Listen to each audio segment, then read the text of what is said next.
Hey, it's Uppity Unicorn. If it's your first time here, welcome. And if not, welcome back. I did come down with a little respiratory bug that Mama Uppity had. Shout out to her. She is healed. But I've got my favorite breakfast in front of me. And for those of you who don't know, it is coffee and a blueberry muffin.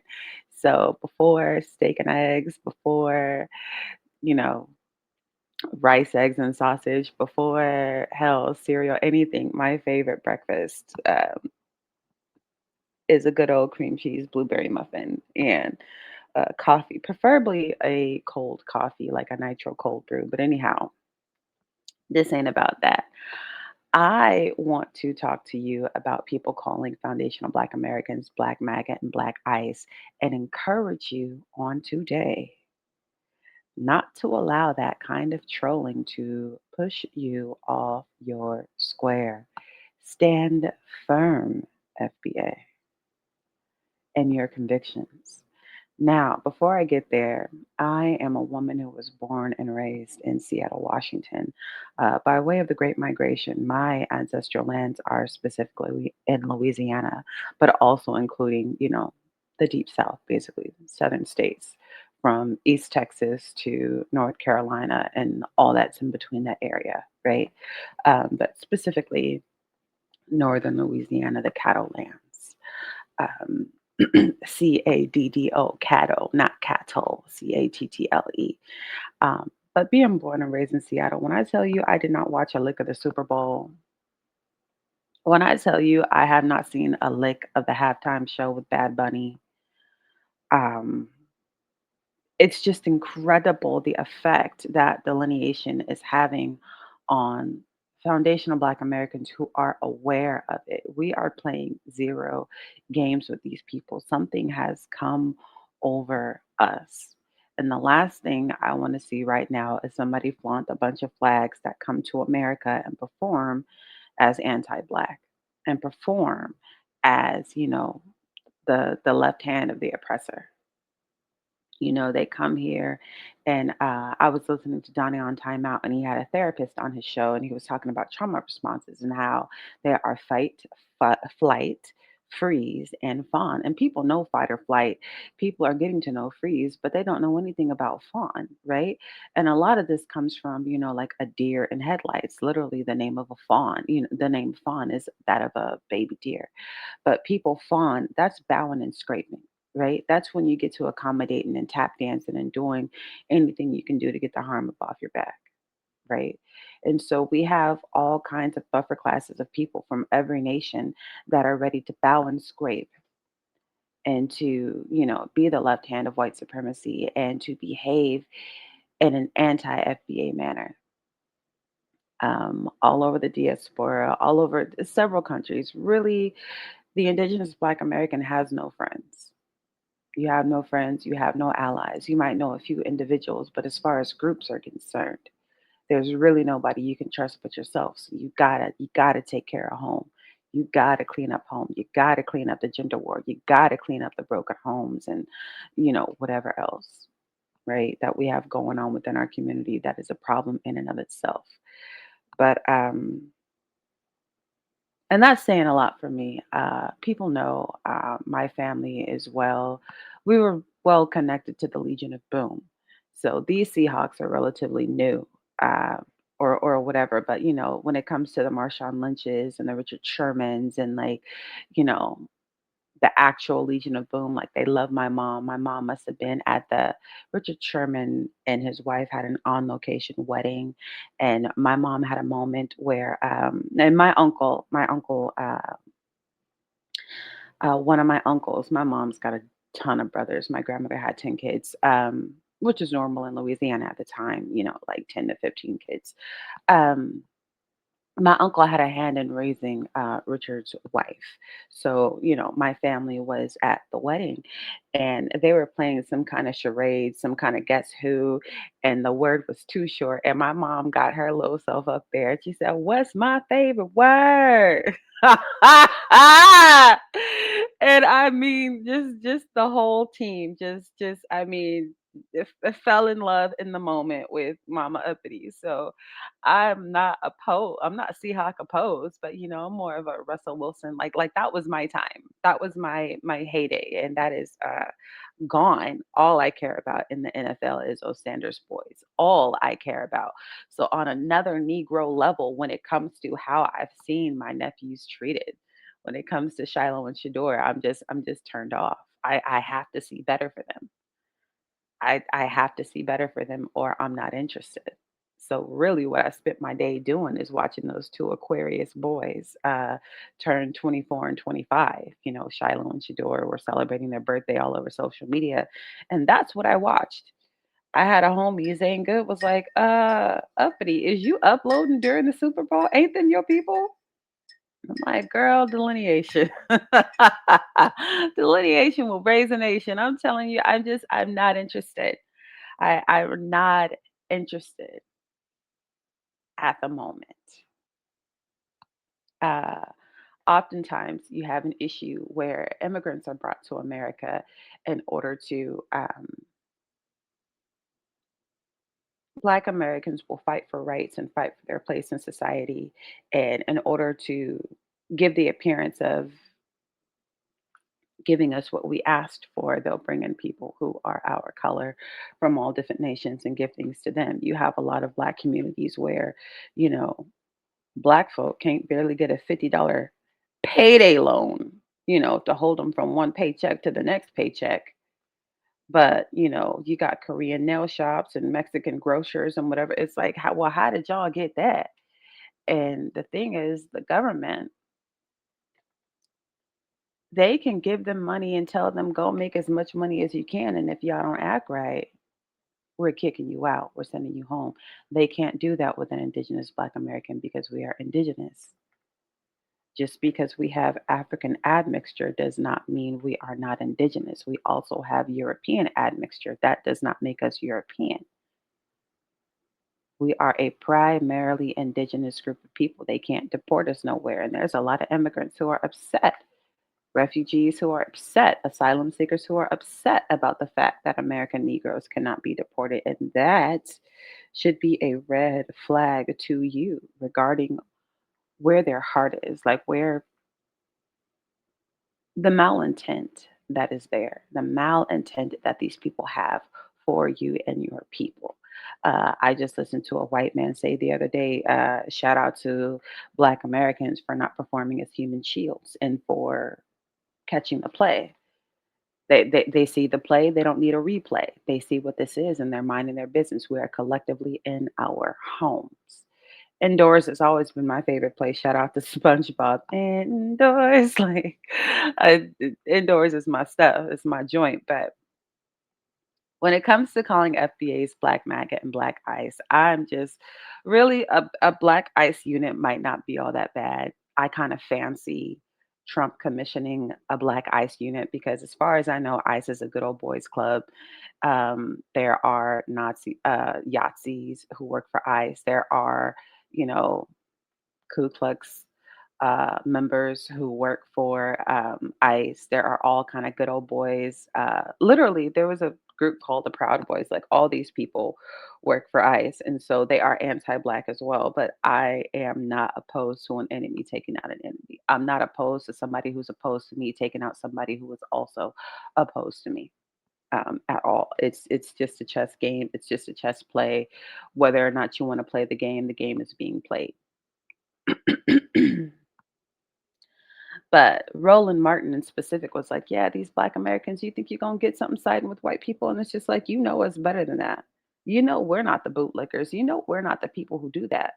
The collective of Indigenous Black Americans, we're the ones who walk around talking about y'all doing all this for people who admit that they don't wash their legs in the shower, talking about how they poop in the shower and talking about how they, whatever, how lice is normal and like that's your friend. That's your friend. That's who you bowing and scraping for. That's who you out here fawning for, really? That's us. Those are our talking points as a community. Now, shout out to the sellouts. It's not like they're not there, but they're in the minority and we shame them. We don't have some advancing the race thing like, the Latinos do, where they think they're a credit to their race and they're doing something to improve their race when they make white children, right? We don't have that. I'm sure there are some people among us. Hell, we're 45 million people. I'm sure there are some among us who do that, but by and large, we're like, ew, we know these people. And we've been here longer than so many indigenous Black Americans. You got all manner of white people. Go back to Africa. Oh, I'm not from Africa. Also, go back to Europe because you got here after the 1800s. There's so many white people, so many Europeans who got here after the fact. We outnumbered these people during slavery. So many people who got here after the fact, it's like you're not even a heritage white American. You're not even a Mayflower white American. You three, four, five generations in. Hush. You ain't build this. Hush. We are the actual American and people can't stand it. But what I wanted to say is when people start calling you Black Maga because your politics just so happen to at the time coincide with the colonizer, understand we come from a very different place than the colonizer. We come from a very different place than Dwight Mann.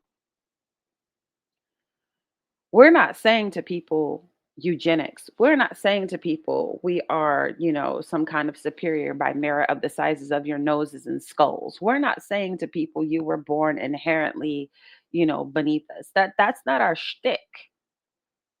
This isn't what we have going on. What we have going on is we've got decades of experience with you being anti-black and harming black communities. We've got decades of experience with you. You know, you're here with your drugs that the American government put in the black community. Shout out to the crack epidemic, and it's like that was y'all. It's not like we ain't have D boys and trap kings or whatever, but I'm just like we ain't know nothing about that until the 80s. Y'all brought y'all narcotics. Y'all,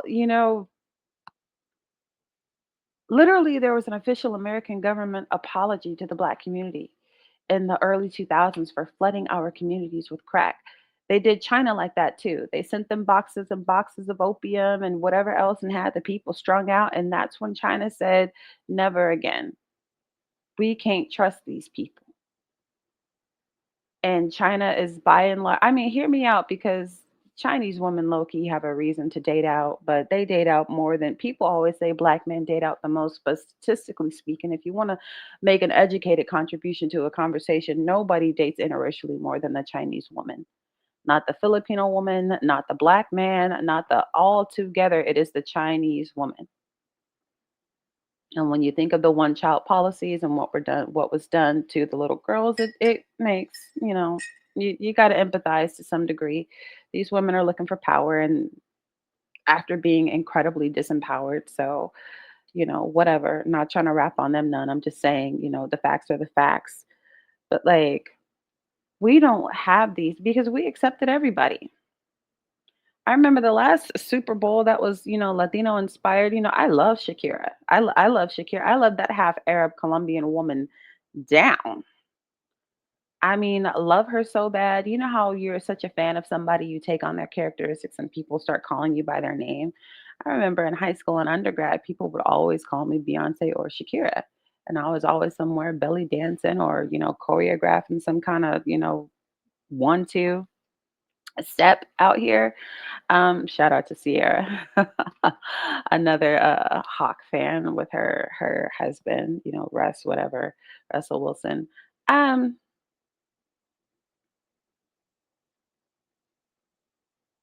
what is crazy is that we lend to this conversation a perspective of righteous indignation. And that is not what the white man has when he's walking around deporting people and committing human rights violations as ICE. But a black ICE, I mean, if you had scores, regiments, companies of black ICE, You really couldn't talk that shit to them. I mean, there are a lot of people who are like, "Oh, I saw all these black people all over TikTok talking about how some white man called a black ICE worker a house nigga and how, oh, right message, wrong messenger." I'm like, fool, that'll never be the right message from that messenger. Wrong, wrong, wrong, and wrong. Because it's our communities that are affected. When these immigrants come here, they don't just shove them into Calabasas. They don't just shove them into, I don't know, Mar-a-Lago, Beverly Hills. They get shoved into Compton. They're in Southside Chicago. They're in Detroit. They're where we are. They're in Bed-Stuy. They're in Brooklyn. They're in the Bronx. They're in Jersey. Like, are you kidding me? They're in South Seattle. What the hell? What are we talking about? These people get shoved into our communities. You know, I was watching a sister the other day, and she opened a nail shop. And it was like, "Why you open a nail shop?" And she said, "Because foundational Black American women, we consume these sources. We are 87% of the people who consume this service. And we out here paying the Koreans and the Vietnamese $100 per set. You know, manicure, pedicure, full set. I mean, upping the prices, they don't put the prices on the wall no more because they wanna jack up prices, they wanna be unfair, they wanna discriminate against you in there, they wanna lock you in there, they got their men working there now so the men can, put you in headlocks or whatever if, they think you're not gonna pay, and she's like, "All this money is bleeding out of our community. Just circulate that black dollar." I have a cousin, shout out to cousin Kaya, who was like, "Yeah, I just got registered as a nail technician." Like, that's I mean, or certified as a nail tech. I'm like, "That's what's up." Let me tell you, if you don't have college dreams, if you didn't wake up wanting to be a AKA, a Delta, a doctor, a lawyer, you don't go to a vocational school. You don't have like the video, I'm sick. Ouch. Um, you don't have to do that. Go to a vocational school. Girl, learn how to do some hair. Hell, learn how to cut some hair. Open a salon, open a barber shop. Hell, shout out to the welders. These welders, these underwater welders and regular degular welders is making a nice little six figures as soon as they start out. They ain't in school, but for 3 to 6 months, work with your hands. Do them nails, child. $100 an hour ain't bad at all. Oh, take yourself to nail school and cosmetology school. Hell, especially if you're not going to a HBCU. When I tell you these PWIs are problematic, and I know what it's like to be the only Negro. What is it? There was 1,800 Black students at the University of Washington when I was a matriculating student, a- and I think about 800 of us, somewhere between 500 and 800 of us were Indigenous Black Americans. The rest were African. So we literally, you want to talk about being popular or not popular, we ain't have a choice but to like, because everybody we know is on the football team, basketball team, volleyball team. Like, we can't, we just looking for us. We just looking for us. We can't help it. We just looking for cornbreads and collard greens on campus. Like, the isolation of it all. The KKK death threats of it all. My freshman year, I ended up on the news. I ended up on damn Como News 4, King 5, KCPQ 13. I was a senator of my Black Student Union, just big old, just right on my dorm. I mean, how you know where I live? How you even get in here? Big old death threat. I will unalive you, KKK. So I mean, really, really, really. I mean, unless you go into something impressive like a Harvard, a Brown, a Columbia, a Johns Hopkins, like if you're not going to a PWI, I don't see why there's an issue with getting a vocation because you're gonna end up making a lot more than people with degrees in their hands. You're gonna end up making a lot more than people who have these degrees in their hands. Like I said, unless you're trying to be a doctor, a lawyer, or get a doctorate, you want to go for a master's and PhD. I'm telling you, being from the city of Starbucks, where there is a Starbucks on every other corner, when I tell you so many baristas have master's degrees, so many managers of Starbucks have PhDs. I mean, why not get a vocation? Why not? I saw a slew of women on TikTok in their 40s going to learn to weld, going to welding school. And I'm like, shout out to y'all. Shout out to y'all. Now, if you got asthma, please don't do that because that stuff is, real bad for your lungs. But I mean, if you could breathe, anyhow, the point of this video is not that I just kind of, I've got some more Booker T. Washington um, writing to read. And one of the things he talks about is working with your hands and working versus being worked. So, I mean, some of these quote unquote service jobs, I mean, you're not being worked, you're working. You can go to these vocational schools, don't nobody own you. You're not a slave. Some of us are opposed to working with our hands because of slavery. And I'm like, it's a new day, it's a new dawn. You can go, you can work with your hands, you can be Farmer John, you can all of that. All of that. As long as you are in control of you are working, not being worked. But this black eye stuff, and when it comes to our righteous indignation, we have a right to want these people out of our hoods, out of our cities, states, and nation. We have a right because of how they treat us. Whereas you can look at Dwight Man and be like, all right, Dwight is a supremacist. Dwight is a Yahtzee. Dwight is, XYZ. But you can't say that about Kenneth, Jamal, or Dante. We don't want you out of here because we don't like your food or we don't like how you smell or we don't like your culture. We want you out of here because of the way you treat us. We want you out of here because everybody who's ever been in prison knows what it means when somebody says the Mexicans are wearing boots.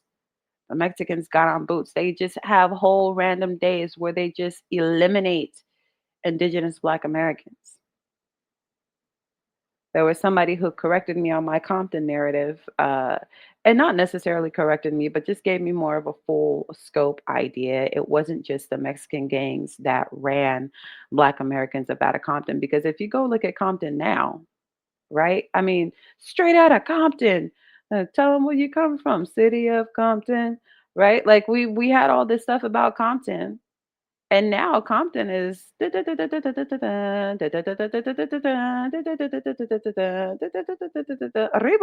It's Speedy Gonzalez. Like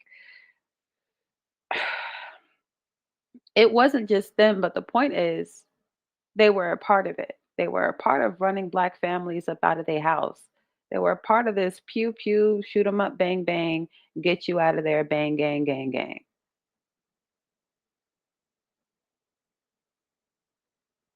Running people out of households that have been in their family for generations with straight up violence. They weren't the only cause, but they contributed heavy, significantly enough. So we have decades. I mean, everybody just had black fatigue like late last year. It's only February. What happened to your black fatigue? I saw on social media, they do 100 people versus X, Y, or Z. There are like 100, you know, Mexicans versus not saying the N word, and then people went smooth off.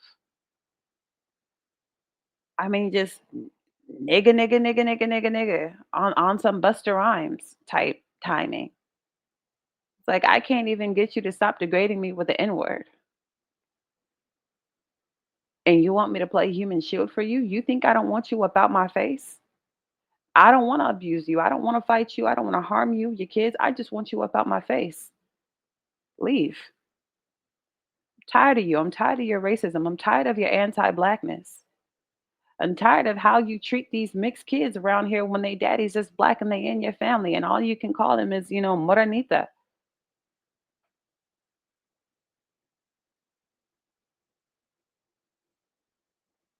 All these confused as, hated as, low self-esteem, got something to prove as biracials because y'all are hateful.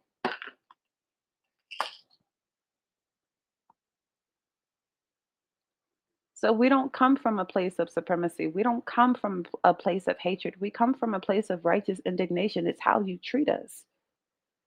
Down to the Somalis and refugees. I mean, Tariq Nasheed was going in about how Somalis were on Twitter, you know, just before all the daycare scams. They were on there hard ER all over the place. I was shocked and surprised because I grew up side by side with the Somali community. So there are things about the Somali community I know that I was shocked as hell that other Indigenous Black Americans knew. I was shocked as hell when I heard Indigenous Black Americans start saying Jarir. And I'm like, how do you even know Jarir? And I'm like, Somalis are getting down that bad in public, calling you Jarir, which is basically, they'll try to tell you, no, it just means nappy headed. No, it just means coarse hair. No, it just means hard features. It just means you look Bantu or so. I'm like, no, in the context, it means nigger. Go suck your mother. Like, Abahed Ernaya. Like, I know what this shit means. But it's like y'all been acting up so bad. My whole community knows this. I thought I knew because I had an N. I thought I knew because I deal with y'all. I go to your mosques. I go to your brambers. I go to these nikas. Like I had no idea that y'all were out here doing my people like this. I thought I was having a unique experience. All the Arabs, calling everybody all over Detroit and Ann Arbor and all over Michigan, Abid. You don't think we want you to go the fuck home with that bullshit? Excuse my language, but I'm sick and it's early in the morning. Let me hang on. Let me have some of this coffee. Some of this John coffee.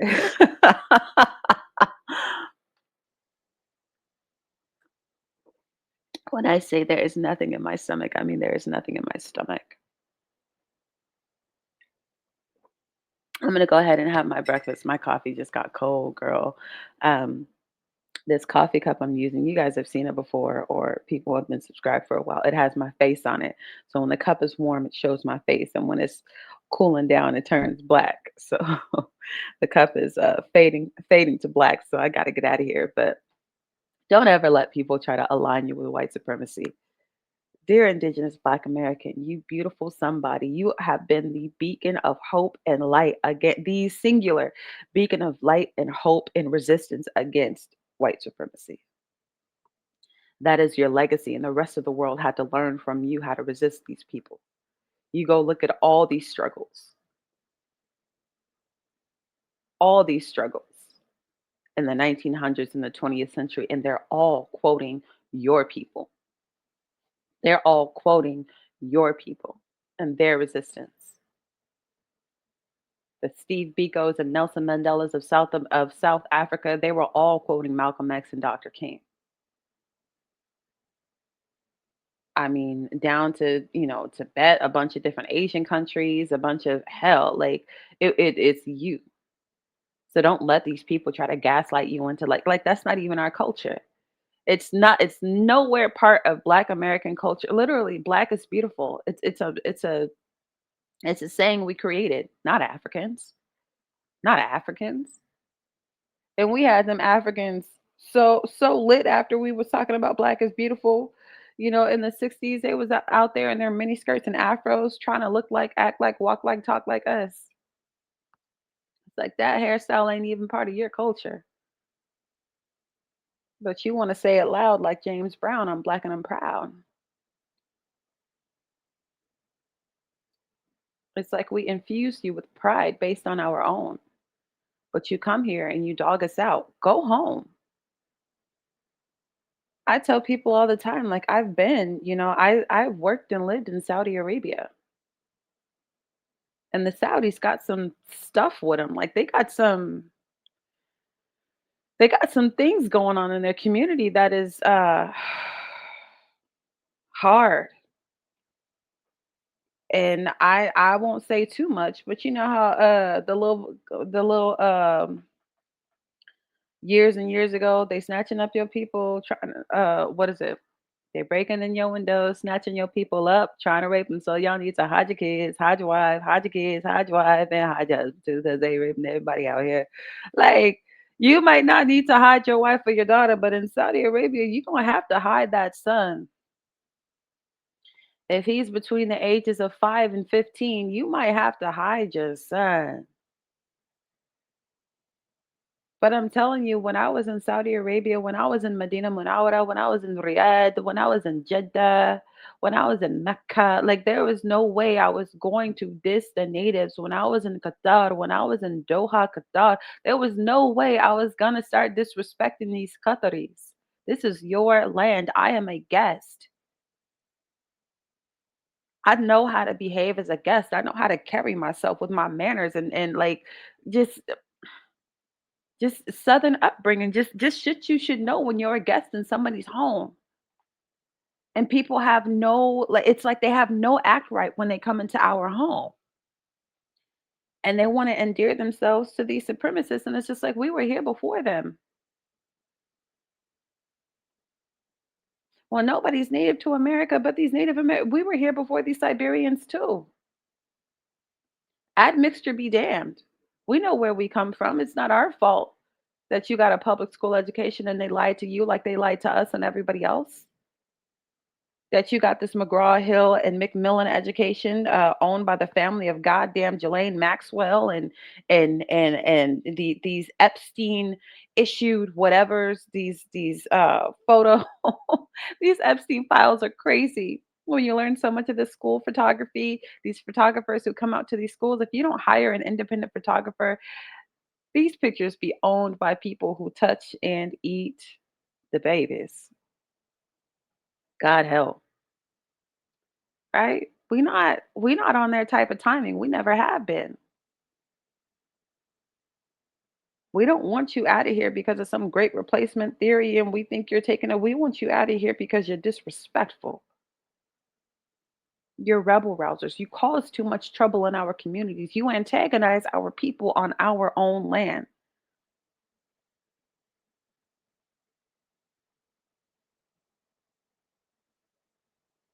And we're tired of you. We're tired of hard ER. We're tired of Jadir. We're tired of Abid. We're tired of the abuse. We're tired of your anti-blackness. Now, sure, we get it on all sides. People are like, "Why are you worried about us? You need to be worried about the white man." Like, nah, we can walk and chew gum at the same time. We can acknowledge cannons to the left of us, cannons to the right of us, cannons to the front of us, and cannons to the back of us. And if these cannons are going to take out those cannons, and if Nick Cannon is going to take out, okay, fine. We just gonna duck the fire and let it get you because this is how you've been treating us. We're not friends. We tried. We love Selena. We bitty bitty bum bum until we cry.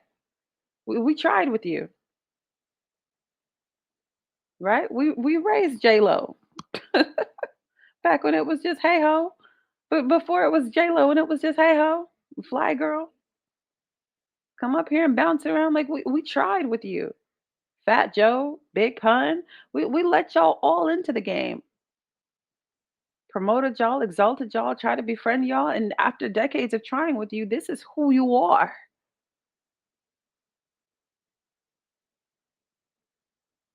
And now you're mad we don't want nothing to do with you. It's like a bully at school, mad that the kid they bullied won't save them. Like you stole my lunch money and you mad that I don't care that you poor. This is ridiculous.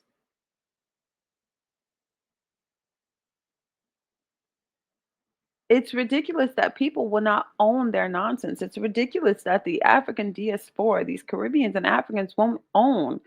They swear they're like, "Oh, Black Americans, you think you're better than everybody?" I'm like, "We never talked this shit to you until recently. We've never been like this before." And that's why that Haitian woman, Jessie Wu, was like, "Oh, when did Black Americans become xenophobic?" And I'm like, "Yeah, exactly, Jessie, because you don't know us for that attribute now, do you? You don't, but you know your people for it. Do not hang out with the African Americans. Oh, the niggas are so bad. Oh, there's something wrong with them and they're ghetto and they don't work hard and they're lazy, blah, blah, blah." And you come to our faces and our spaces and you regurgitate every white supremacist talking point, and you think we want to befriend you? You think we want you here? No, we don't. But it's not from a place of hatred, it's from a place of righteous indignation. I couldn't blame you if I was in your home and I acted up.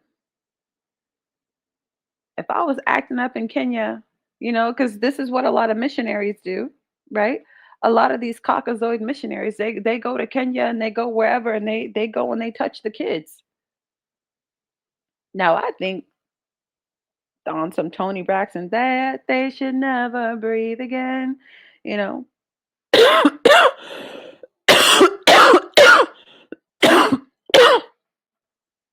But I mean, at the very least, jail them and deport them, kick them out the country. You came here tripping, you gotta go.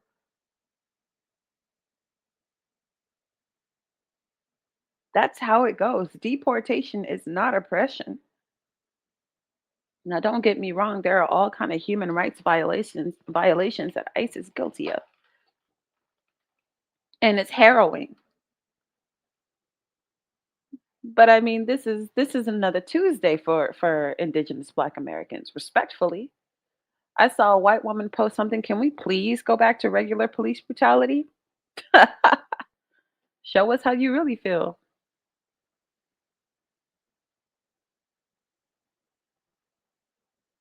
That's a whole lot. Maybe I'll post about that. Maybe I'll share that as a source so you can. But I'm just coming to you so that you can get your talking points together. All right, family. Because I want you to stand firm on your square, and I don't want you to have anybody, because we're nice people. And that's why there are so many black people out here. I mean, not so many, but there are still those of us out here getting arrested and going to jail and down with ICE and F ICE and Keith Lee and the Grammys. It was this big, like, the Grammys was like immigrant celebration day or something. Stay on your square, because these people treat you rotten. Dwight treats them rotten and they adore him. You give them respect and they treat you rotten. They do you bad in your communities. And then the ones that are the homies, they be like, "Man, I can't take you home. Respectfully, my family ain't gonna know how to act. Nah, you can't come over. I'll be at your house, but nah, you can't come over." Last time I brought a black girl slash black guy home, my cousins ran up and they were armed and dangerous and they were ready for action just because the person was a negra. So even when those of them are trying to look out for you, they're like, "Real deal, my people are anti you in the worst way." So why would we want that element here? So again, stay on your square. Don't let these people gaslight you. Don't let them black MAGA you. We're fully aware of Trump trying to antagonize the hell out of black folk. We're fully aware. But Trump doesn't pretend to be our friend either, the way Kamala and Biden did before they tried to sell American freedmen and our reparations to the African Union. Kamala's old AKA I went to Howard ass. And then this is how she behaves.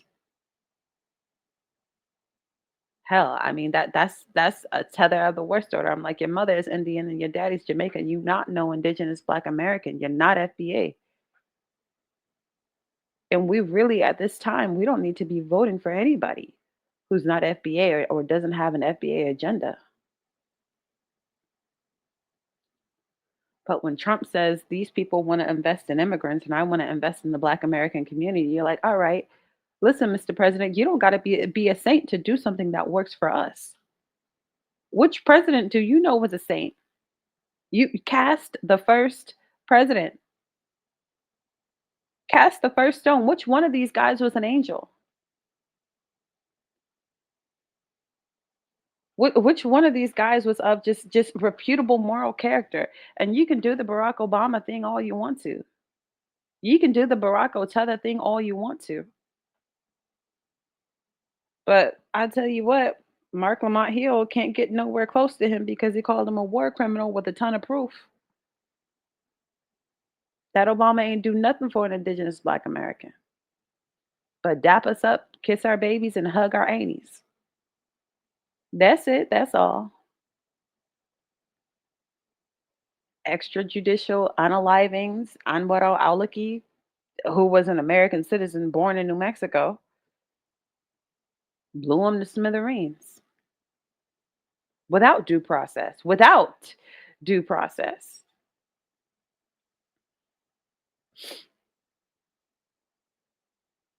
That terrified me when I watched an American citizen get blown to smithereens to the point where there's nothing left, an explosion so bad there's nothing left. Ash and air and smoke. So I mean, I don't want to hear it. Most of them are monsters. Is Kamala not a monster? Is Walls not a monster? You don't see these people copping pleas behind Minnesota and these scams they were running with Somalis? Walls especially. You don't see Gavin Newsom copping pleas because you know what was going on in California that I'm not going to get into in this video because my coffee's cold.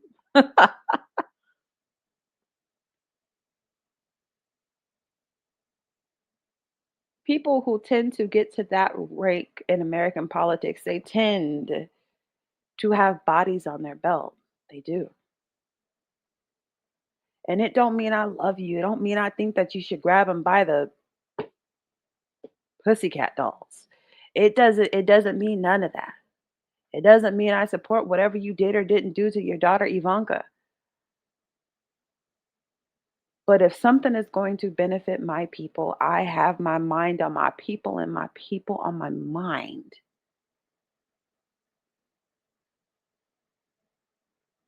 And a Democrat ain't done shit for the Indigenous Black American community.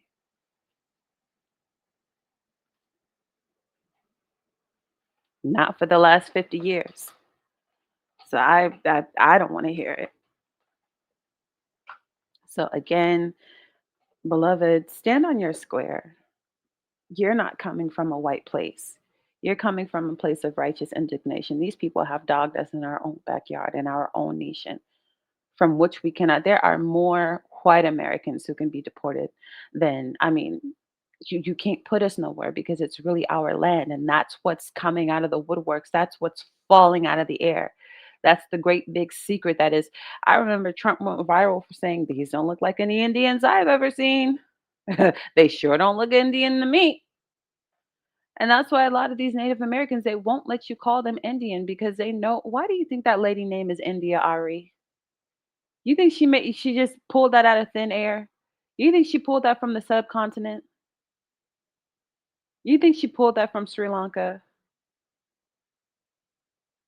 We've been Amerindians. We've been here. Admixture be damned.